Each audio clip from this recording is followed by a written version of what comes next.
And here we go. The Meisterschale in Leverkusen's hands for the first time. What we've seen from this team in recent Premier League campaigns, it feels like nothing can knock a very special...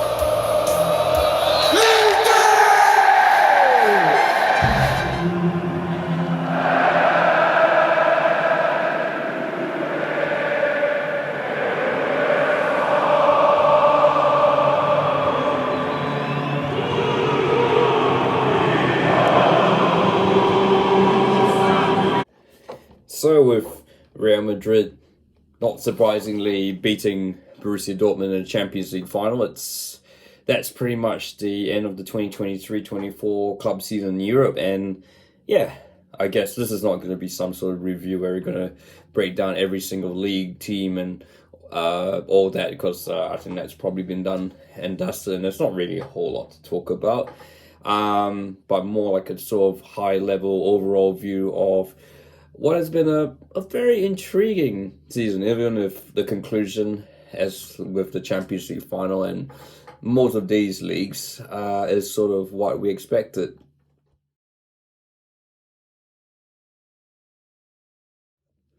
So yes, while the usual powerhouses of Real Madrid, PSGs, Manchester Cities, Inter Milan, all won the league title. It wasn't, I mean, apart from PSG and maybe to a certain extent Real Madrid, it wasn't quite that straightforward. And I guess at certain times of the season for a young PSG team who've perhaps finally decided to forego the Galacticos approach and gone for a younger Galacticos approach, a bit like Real Madrid a couple of seasons ago. It was. Look, Manchester City had a bit of a battle against Arsenal and Liverpool. They didn't start the season on the best foot, which that's all relative. But ultimately they did what they've done best for the last 4 seasons and finished strongly and gone on to win the league. Their form wasn't quite strong enough to get them a double or a treble, but they won the league and they become the first English side to win 4 in a row, which is quite crazy to think when you think like you've seen Bayern Munich, you've seen PSG, you've seen Juventus win the title more than 4 times in a row. It's pretty sensational. I guess it's emblematic of how competitive English football is. But yeah, look, I guess Real Madrid, they had a little bit of a slow start as well, but they just like Man City, they found their form. And they won a double. So there you go.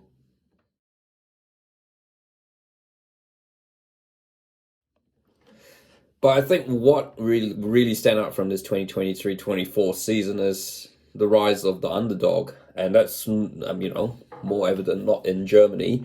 And of course, I guess we really need to talk about, I think before we get to the obvious candidate Bayer Leverkusen, who have had enough attention, we've got to talk about Stuttgart first, because I think, if it weren't for Bayer Leverkusen's amazing, miraculous run from being, relegation contenders this time, just about 18 months ago to being, the unbeaten champions, truly remarkable. But you got another team that really, and I'll get to them in a moment.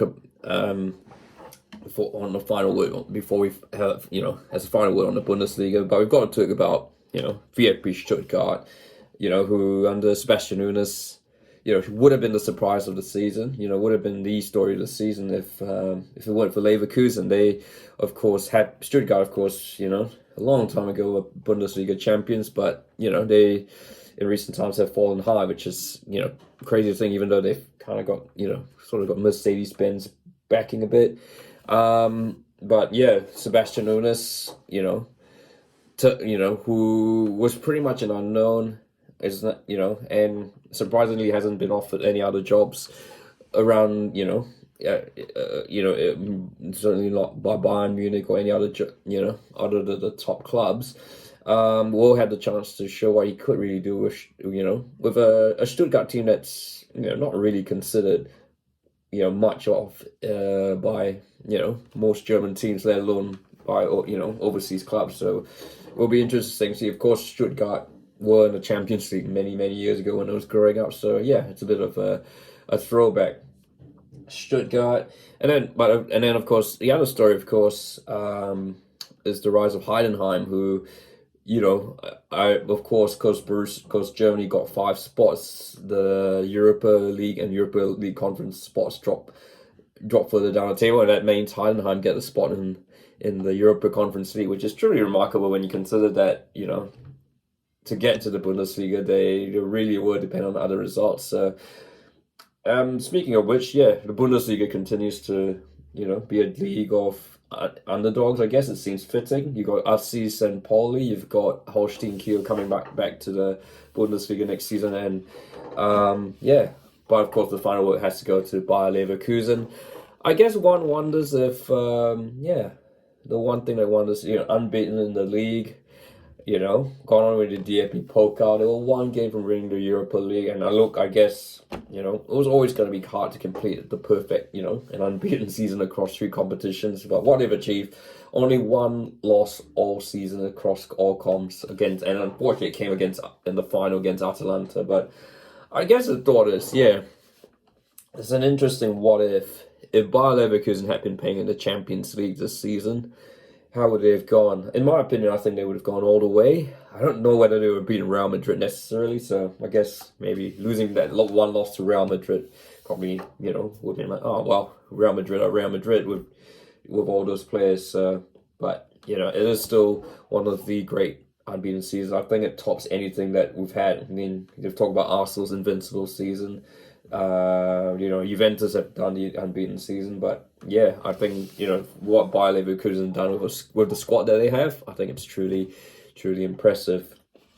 But the underdog stories just don't end there, and I think perhaps we should wonder why this. I guess while the expanded Champions League has been much maligned, I think it's with going from the 32 team group stage format that has been so loved for 30 years to this Swiss format, which we just have to see how it pans out.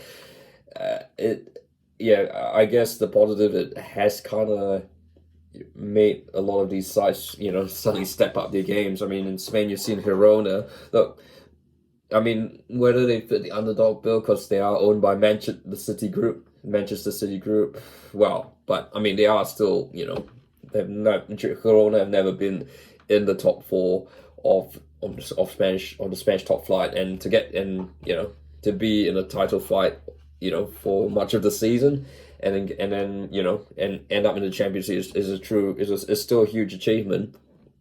And I guess then you've got Aston Villa, and who certainly been the revelation of the season and in England,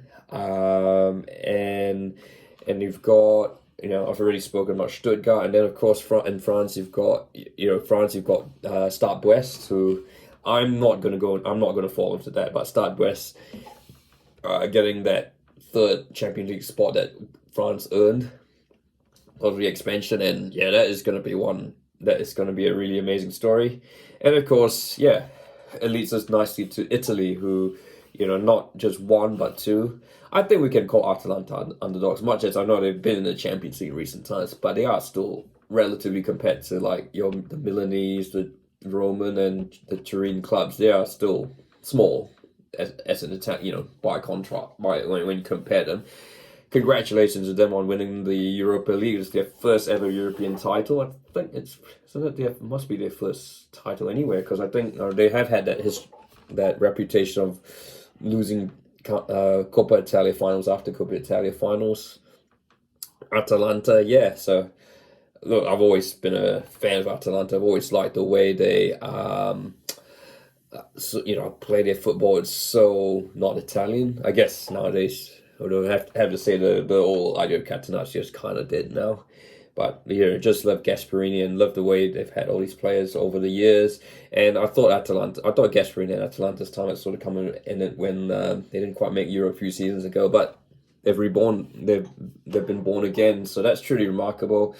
could have finished third even if they, maybe taken that last game against Fiorentina on the weekend gone by seriously. But doesn't matter. They're already in the Champions League. That's the biggest prize. But to be joined by Bologna, who it's just under Thiago, Bologna side that used to be really top dogs in Italy, like probably back in the day when Mussolini was still leader. Am I allowed to say on YouTube? Am I allowed to say his name? But yeah, Bologna, in the Champions League. It's a shame that Thiago Motta is likely to join Juventus at the time of this recording. I think the deal is pretty much almost certain to happen. But yeah, I mean, I think Bologna will, whatever happens, it's still a huge achievement for Bologna. So yeah, and so Atlanta, Bologna, Stuttgart, Girona, Aston Villa. It's going to be quite an interesting Champions League. Certainly an interesting edition of the this newly expanded Champions League. So yeah, and that sums up. It's been quite the rise of the underdogs in this 2023-24 season.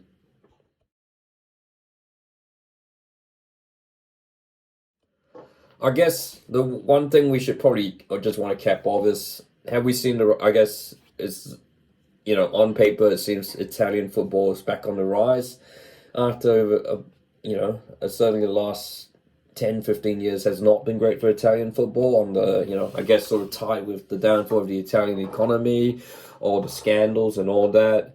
But, going into the new season, we're going to have 5 Champions League 5 Italian teams in the Champions League. We could have had 6 if Fiorentina, possibly had 6 if Fiorentina had won the Conference League.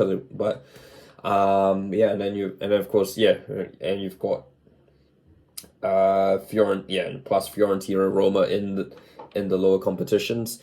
Is Italian football back? Well, I guess the thing is, was it ever really a way?